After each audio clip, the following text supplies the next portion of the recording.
Well, I'm so lucky to have James with me. Years ago, when people asked me, what do you think the most important thing for a filmmaker, for artists, I would say courage. The courage to be honest to yourself, reaching inside, to the unknown of yourself. And well, James is there for me in terms of courage, provided courage. And he also provides the skill, the intelligence to help me find those, if not answers, the process to reach for the answers. And these days when people ask me, what do you think is the most important thing? I would say sanity. How do you keep sanity while you're doing that? And James is there for me.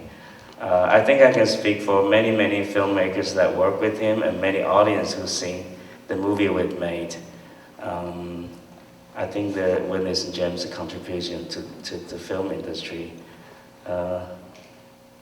I'm sorry, James, I don't get to tell them how we first met. I think it's a funny story, but I told I'm milking that cow for too many times. I'm gonna skip that. I want to thank Woodstock giving that, think of the name like that, and I've given him, presented him like Visionary Award, Independent, Man of the Year, on and on and on. But in making a comedy about Woodstock right now, in my breaking days, I'm very happy to present that award to you. I think you're well deserved. Now I would like you to come out like those young people, like real trailblazer, not from there, but up here, like a real trailblazer.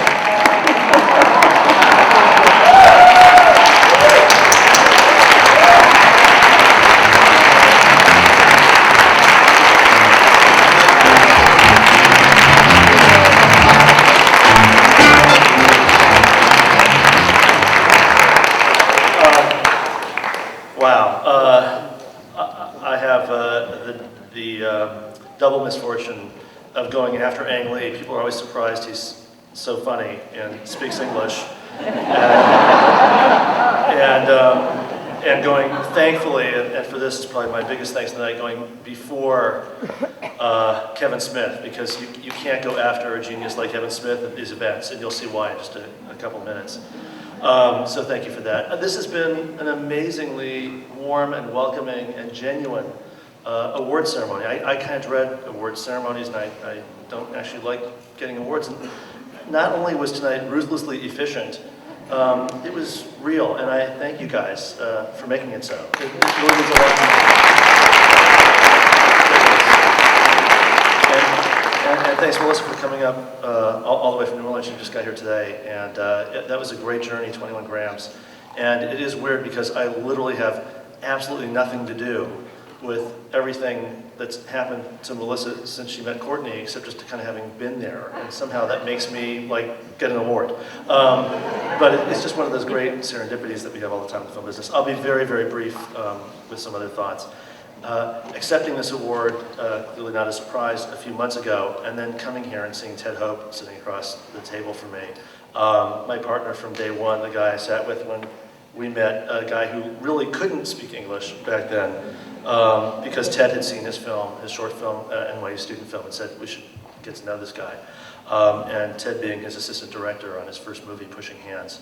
It means so much. And seeing all these filmmakers around, I know Haskell received an award tonight for cinematography. I just rewatched a couple of weeks ago for the umpteenth time film he directed. He's a great director, Medium Colon. If you want to see what it means to interrogate the image in a time of lies and war and understand what independent cinema can do, just watch the first 15 minutes of that movie and listen to the discussion that's going on that he recorded during the days of the Democratic Convention in 1968 in Chicago. And you'll get more than you ever bargained for from an independent film, ever since, or I think ever to come. So it's a real honor to share this podium with you.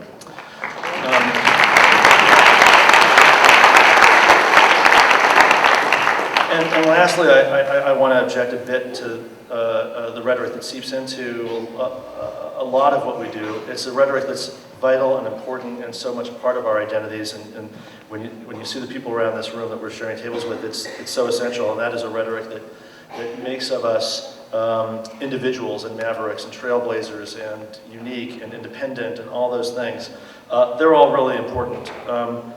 but at the same time, it's important to know that we really are a collectivity, we really are a community, and the word Woodstock itself really brings that home to me. And sitting here with Mike Lang, we're making a movie in which an incredible actor is impersonating him in a way that's just kind of unbelievable, as you'll see. But to have that event hover over, and it didn't take place here. It's just the idea of here, the idea of Woodstock that drove us to it. And it's also amazing to know that every single person that we've cast as an extra town person, one of the kind of hardcore Republican conservatives who fight against bringing the festival to Bethel, was of course at Woodstock originally.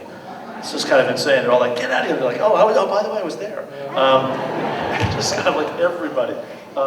But they're still there, and we are still there in spirit because of that kind of sense of collectivity that real making and producing can give to us. And it's important to me too that in that, taking that into consideration, that we have Michael Winship, who's my president, that is to say the president of the Writers Guild of America East, with us tonight and part of this festival. If we had more of a sense of collectivity and we had more real presence of unions in this political process right now, we wouldn't have a $700 billion bailout to a bunch of banks. We'd have a $700 billion for homeowners. And in the film business, that's really good to remember that as we kind of progress too. We are independent, but we really are together, and it's time to make that togetherness more official. Keep to the union program, please. And with that, I say thank you and thank God that I came after Kevin. I came after Ang Lee, yes, but I came before Kevin Smith. Thank you.